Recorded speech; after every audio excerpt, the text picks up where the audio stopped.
I am Dr. Rajendra Prasad. I am Professor and Head, Department of Pulmonary Medicine, ERA's Lucknow Medical College, Lucknow.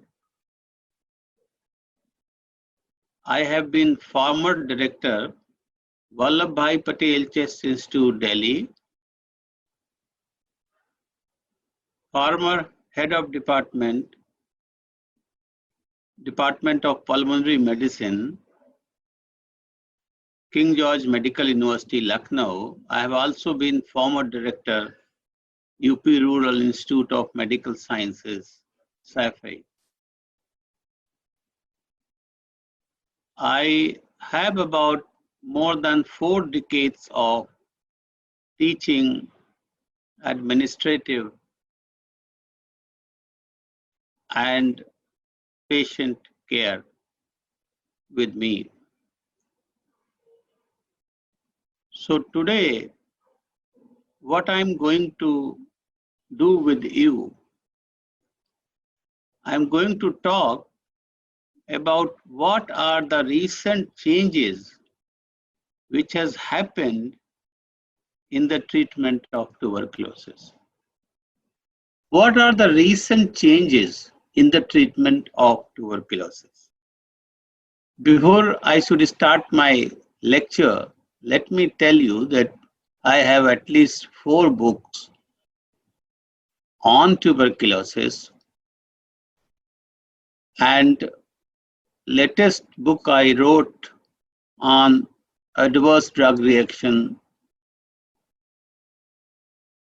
in TB treatment. So what I'm going to do, I'm going to summarize some of my topics here as a recent changes.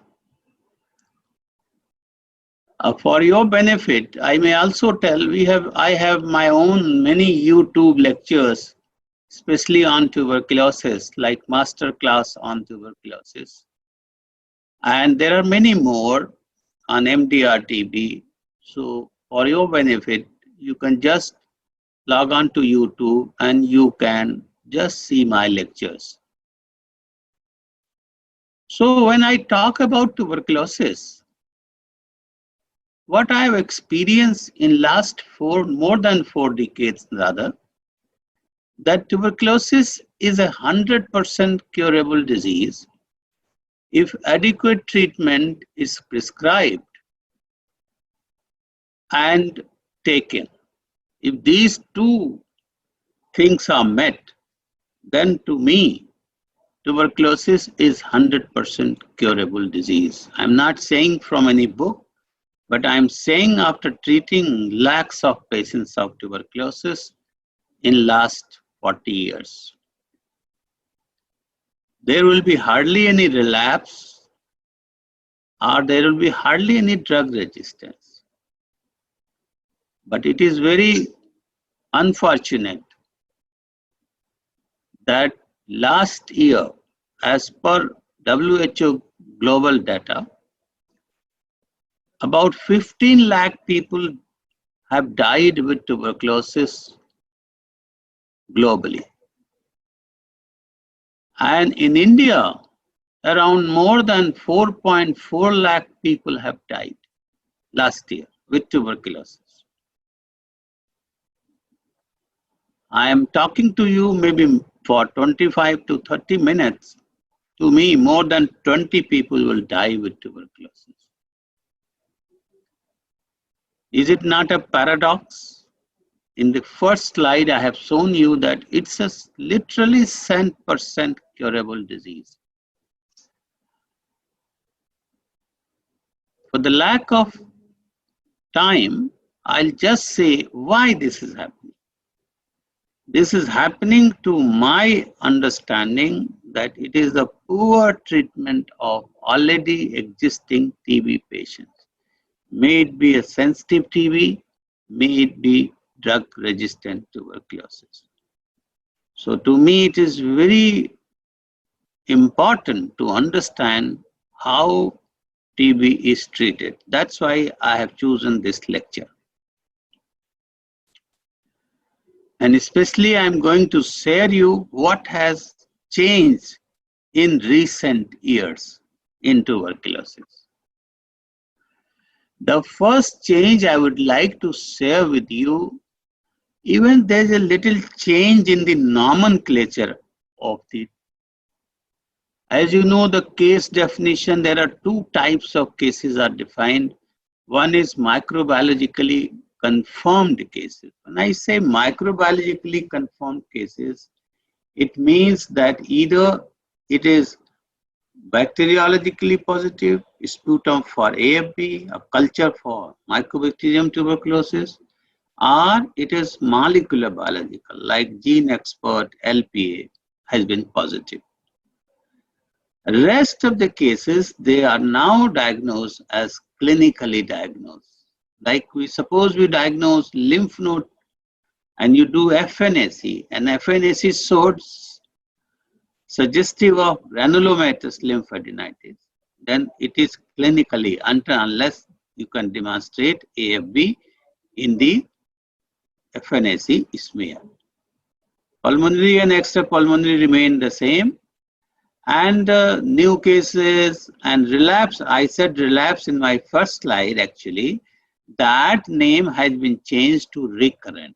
Now instead of relapse, now we say recurrent. Recurrent TB means that somebody has been taken, has taken treatment, has been cured, has been declared cured, and he gets the TB again. That is what is, previously it was known as relapse, now it is known as recurrent.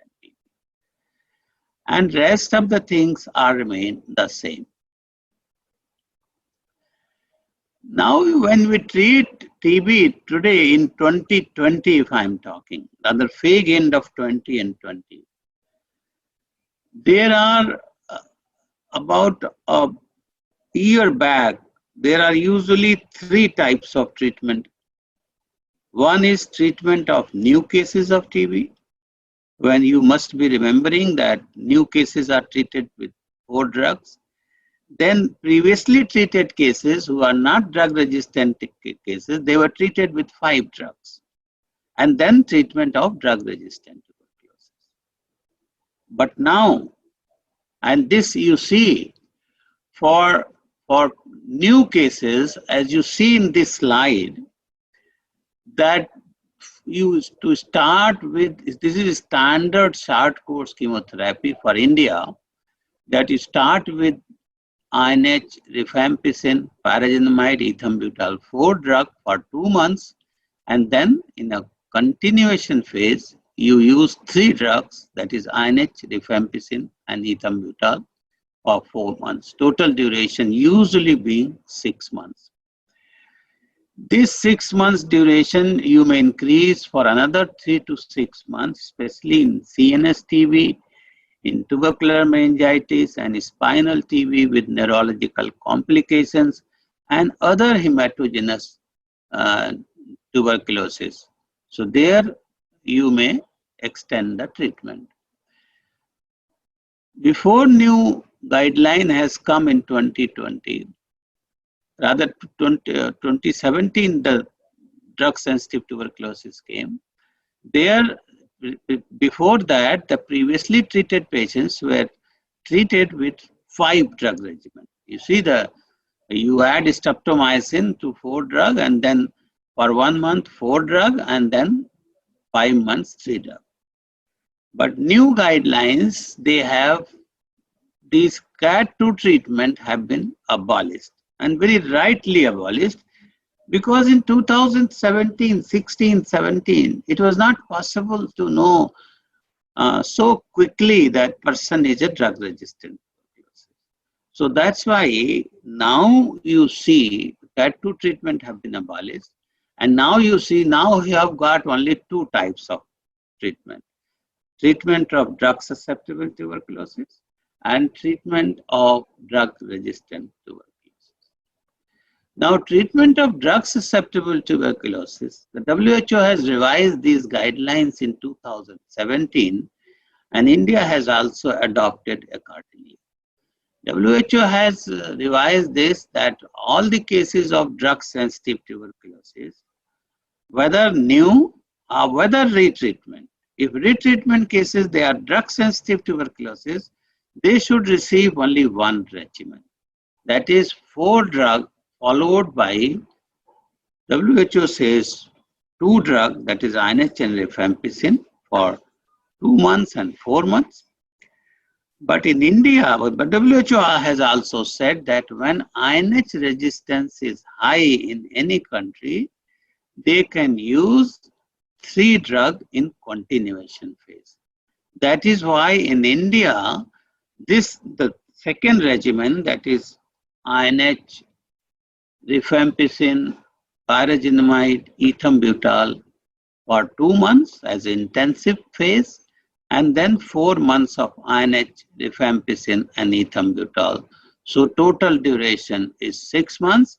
And again, as I said, that this treatment might be extended for another 3 to 6 months in situations which I have already enumerated, like TBM, like CNS TB, like spinal TB with neurological complication, and other hematogenous tuberculosis.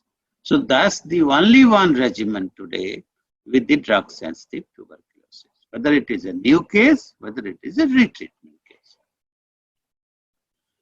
Doses of these drugs have been mostly, WHO says that fixed drug combination should be preferred. And when we say fixed drug combination, then it is implied that fixed drug combinations must be bioavailable. So they have divided into 5 weight bands, as you see in this slide: 25 to 34, 35 to 49, 65 to 75, and more than 75. And depending upon the 4 drug fixed dose combinations containing 75 milligram of isoniazid, 150 milligram of rifampicin, 400 milligram of pyrazinamide, and 275 milligram of ethambutol. So that is according to different weight bands. It ranges from 2 tablets to 6 tablets. And in the continuation phase, as with 3 drug FDCs, you again, same number of tablets you continue. So treatment has been made very simple and very uncomplicated. Let us talk about drug-resistant tuberculosis. In drug-resistant tuberculosis, usually what one gets today is, because of the gene expert and other LPAs, LPA1 and LPA2, which today I am not sharing, my talk is not on diagnosis. So now it is very easy to find out whether person has monoresistance. Monoresistance most common is resistance to isoniazid without rifampicin resistance. Polyresistance means maybe 2 drug, INH and streptomycin. Then you have multi-drug resistant TB. MDR TB means rifampicin to at least INH and rifampicin, 2 very potent drugs, plus minus other drugs. And then extensive drug resistant tuberculosis means MDR TB plus drug resistance to one of the fluoroquinolones and one of the second line injectables. Then WHO has, as I was talking to you, they have updated their guideline for drug-resistant tuberculosis in 2009, and the last guideline came just few months before in 2020. So I'm going to share with this. So the first drug resistance is only isoniazid drug-resistant tuberculosis, in which you just remove isoniazid and you use rifampicin, ethambutol, pyrazinamide, and instead of isoniazid, you may use levofloxacin. And this is usually given for 6 months. But yes, if sometimes and they have all known that they are all oral drugs. Injections are now we are shifting towards all oral regimen. That's a very good thing. And for the monopoly resistance, there are replacement sequence that if second line LPA shows levofloxacin resistance, then you can replace with moxifloxacin. If moxifloxacin and Z pyrazinamide cannot be used, then you can replace with linezolid. And if linezolid also cannot be given, replace with clofazimine. So there's how you replace the drug in presence of resistance that has been very clearly demarcated. And in such situation, when you cannot use original 4 drug, then treatment might be extended for 9 months. And extension of the treatment in mono and poly drug resistance is usually done, total duration is usually 6 months, but treatment will be extended to 9 months if patient with extensive disease, uncontrolled comorbidity, extrapulmonary TB, and if smear at the end of 4 months is positive based on smear and clinical monitoring. And especially you may also increase as in CNS TB, skeletal TB, miliary tuberculosis, treatment may be given up to a year.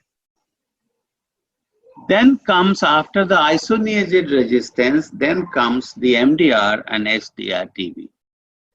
Now question is how to treat MDR and XDR TB. Now even MDR and XDR TB treatment has been made very simple. Now today we have 2 types of regimen to treat MDR, shorter drug regimen and longer treatment regimen. What we used to say conventional regimen, that has been renamed as longer treatment regimen. As far as shorter treatment regimen, this was first time, 2016 guideline WHO has advised it. And there they have advised it for first 4 to 6 months, kanamycin injectable, moxifloxacin, proethionamide, clofazimine, pyrazinamide, high dose INH, and ethambutol. This is an intensive phase. It may be for 4 months. If sputum is positive at the end of 4 months, you may extend up to 2 months more. And in the continuation phase is moxifloxacin, clofazimine, and Z and E can be used. So what I'm trying to say, the duration of the MDR TB has been reduced to 9 to 11 months. That is known as a shorter drug regimen. Now recently in 2020 guidelines, as we are moving towards all injectable regimen, so injection kanamycin have been replaced with bedaquiline. And bedaquiline is, as you know, only given for 6 months. So regimen becomes bedaquiline instead of kanamycin, and moxifloxacin, proethionamide, clofazimine, pyrazinamide, and high dose INH, and ethambutol, and then the continuation phase. So only the change was bedaquiline. So this has become even shorter, all oral shorter regimen. Very lately in 2020 they have advised it. Government of India is thinking about this regimen, and very soon the Government of India is going to adopt this regimen. And you know the shorter regimen, how to choose between shorter regimen and the longer regimen. And preference is by clinician and by patient also. Both has to agree. And then confirmed resistance or suspected ineffectiveness to medicine in shorter regimen. If any medicine is not effective, the exposure to 1 or more second line medicine in shorter regimen for more than 1 month, intolerance to any drug, pregnancy, disseminated tuberculosis, meningeal, central nervous system, any extrapulmonary disease with HIV, 1 or more medicine in a shorter regimen not available. These are the situations where you cannot use the shorter regimen. If they are no, then you can use shorter regimen in a new case of MDR. So that's very clear. In new case of MDR TB, if they are not XDR, TB, or resistance to other drug, you may use shorter regimen. This is the dose. I'll not go into details, but dose has been again into the five weight bands, and you can consult this table for the weight of the for the doses of the shorter regimen. And extension of the shorter regimen is usually 9 to 11 months. And only the IP is extended. If at the end of 4 months, if the 4-month treatment sputum microscopy is negative, then only continuation phase is initiated. And if it is positive, then initial 2 months of treatment might be extended in the intensive phase. And then if somebody has interrupted in the shorter regimen, then usually is if more than 1 month patient has interrupted, it is known as loss to follow-up, and then you have to change the regimen. If the interruption of the shorter regimen is less than 1 month, then you may continue the shorter regimen, but you have to complete that therapy. Now, as far as longer regimen is concerned, initially you must be remembering that we have a longer regimen with injections. Kanamycin, and then it was also, kanamycin was replaced with amikacin, but now we have a longer all oral regimen. And now, as you see, this is the classification which was used before 2020 guidelines, or it came in 2018, in which you have to divide all the drugs used for drug-resistant TB in 4 groups.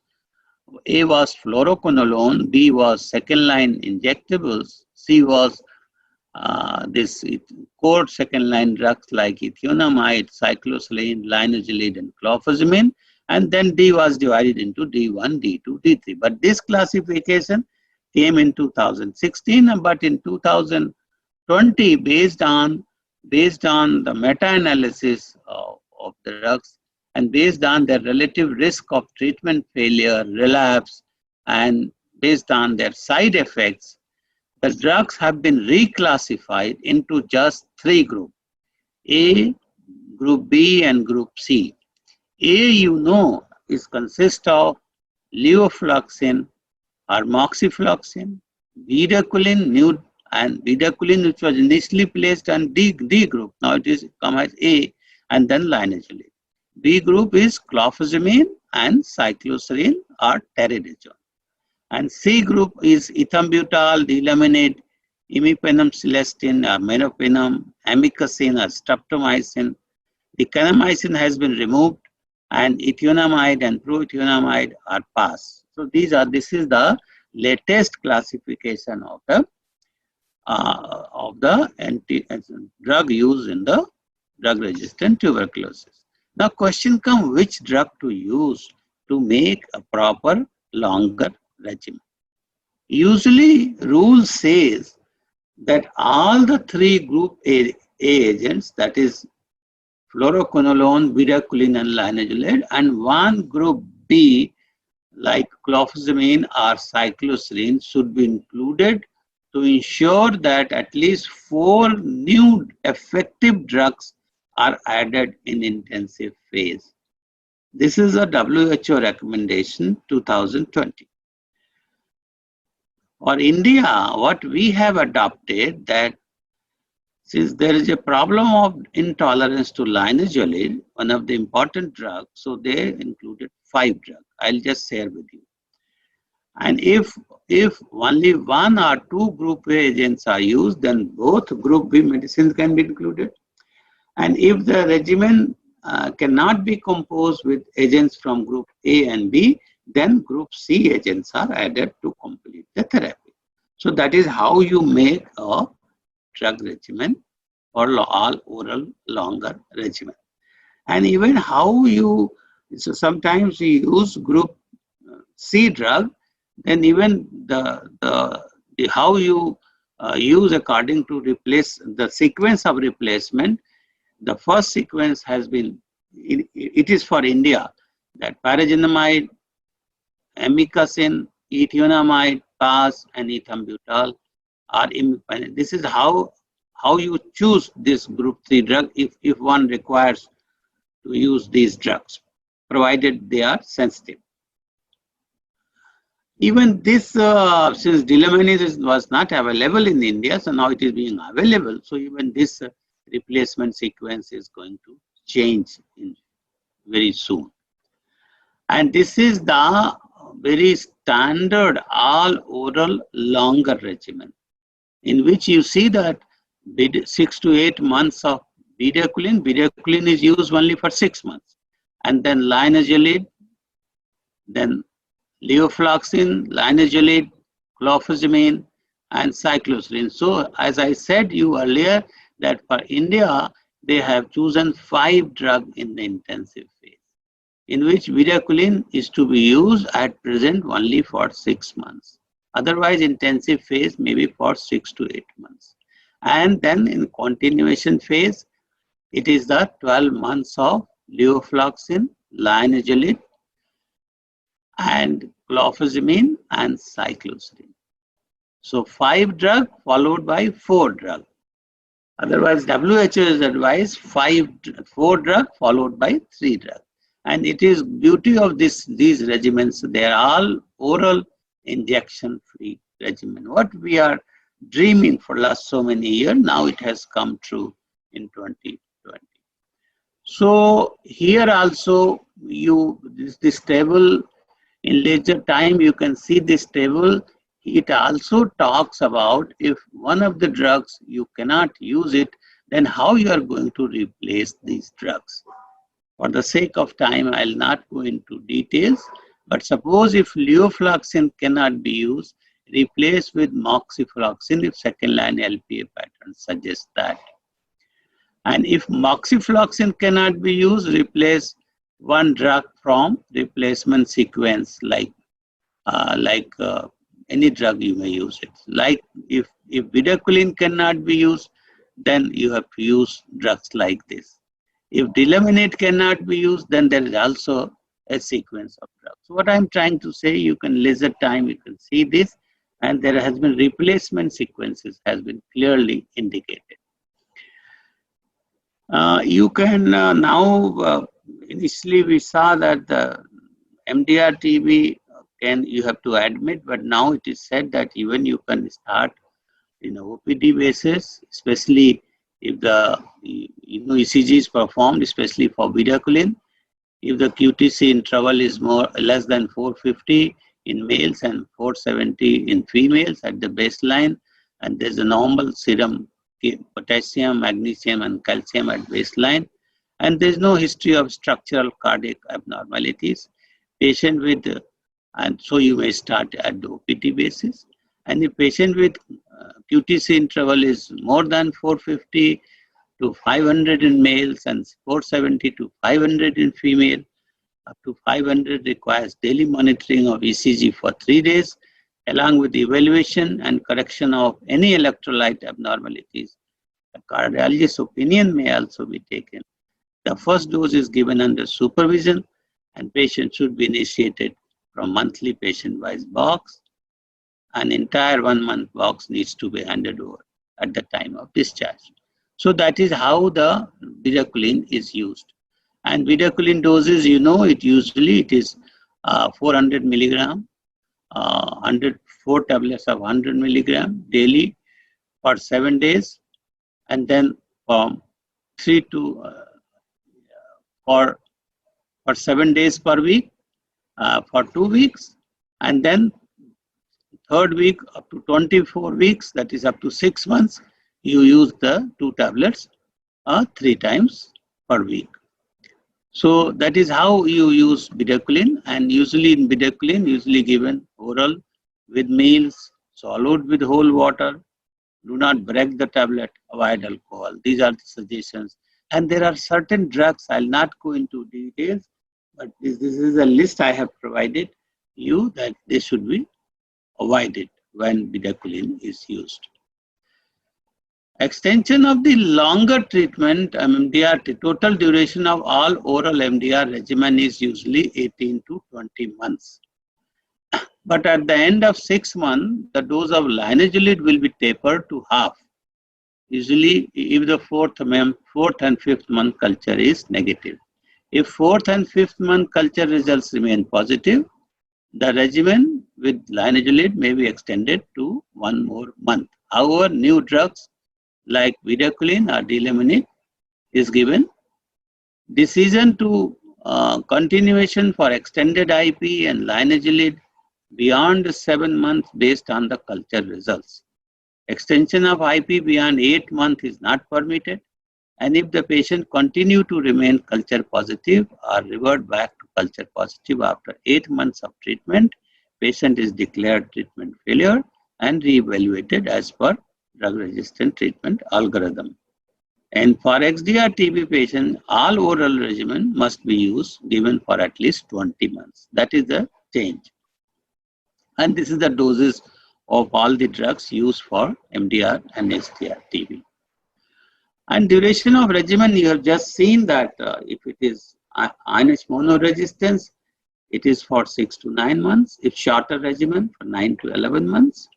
And all oral longer regimen for 18 to 20 months. And if somebody has missed doses, there are clear rules. You can consult that if missed doses during IP must be completed before switching over to CP continuation phase. And patients who interrupted treatment for less than 1 month, then there are rules. And if somebody who interrupted less than 1 month during CP, then resume continuation phase. However, the duration of treatment will be extended to complete CP. The follow-up cultures will be done as per the revised guideline. Patient with treatment interruption in the last to follow-up continue. Patients who are last to follow-up interrupt treatment continuously for 1 month or more, return back for treatment. Such patient will be given as outcome last to follow-up, and treatment should be subjected to repeat culture, second line LPA and liquid culture, and decided accordingly.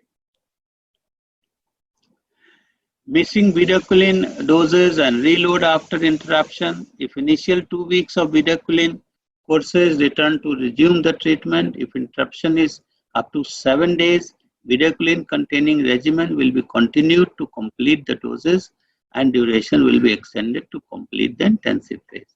If the interruption is more than 7 consecutive days, the bedaquiline course will be reloaded. If returns within 1 month, and a sputum sample will be collected for culture. And between 3 to 24 weeks, if bedaquiline course and returns to resume the treatment, if interruption is up to 1 month, bedaquiline containing regimen will be continued to complete the dose. If interruption is more than 1 month, bedaquiline will be permanently discontinued. Such patients will be given an outcome of last to follow-up.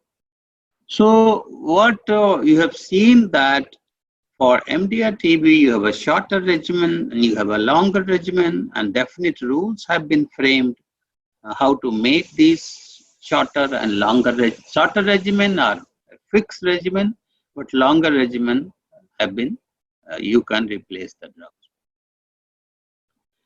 Especially next trial, what we always talk that US FDA has approved all oral regimen for XDR TB, which contains 3 drugs, namely bedaquiline and preterminate is a new drug, and linezolid for 6 to 9 months. So further, with this next trial, they are saying that especially in XDR TB or MDR TB who are not responding, you can use this regimen, bedaquiline, preterminate and linezolid for 6 to 9 months, and a cure rate was observed in 90%. This is a single center study. Lot of studies are going on in future. So what is future? What is future for TB treatment? I always say, as we know that we have universal DST, now we are going towards universal. What you must have understood, Instead of so many regimens before, now we have got very few regimens. One for drug-sensitive TB, whether new cases, and then one for INH resistance, and one for MDR and XDR, one or two regimens. So that is how you are moving towards universal regimen, and hopefully that a time will come that with addition of the newer drugs, you may have one regimen and you may treat sensitive TB maybe in 3 to 4 months time, MDR TB in 6 to 9 months time, and XDR TB maybe 9 months to 1 year time. This is what thinking currently is going on as far as TB management is concerned. They will not contain rifampicin, they will contain newer drugs. So you may use in sensitive TB as well as drug resistance. So Mike, I have come to end of my presentation, that what I'm concluding thoughts, take home messages I'm providing. TB treatment has been made very simple. Only there are 3 regimens. One is for drug-susceptible TB, I have already alluded. Then another is for INH monoresistance, all oral. And third is for shorter MDR regimen. Now, initially there was injectables in shorter, but now with the bedaquiline, it has even shorter all oral regimens are there. And then all oral longer regimen for MDR and XDR. So what I'm trying to say, treatment has changed a lot in 2020. One has to understand it. And this lecture would again be posted on YouTube.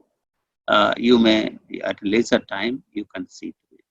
So thank you very much for very patient listening, and for your help. These lectures are there on the YouTube with my name. You may watch them.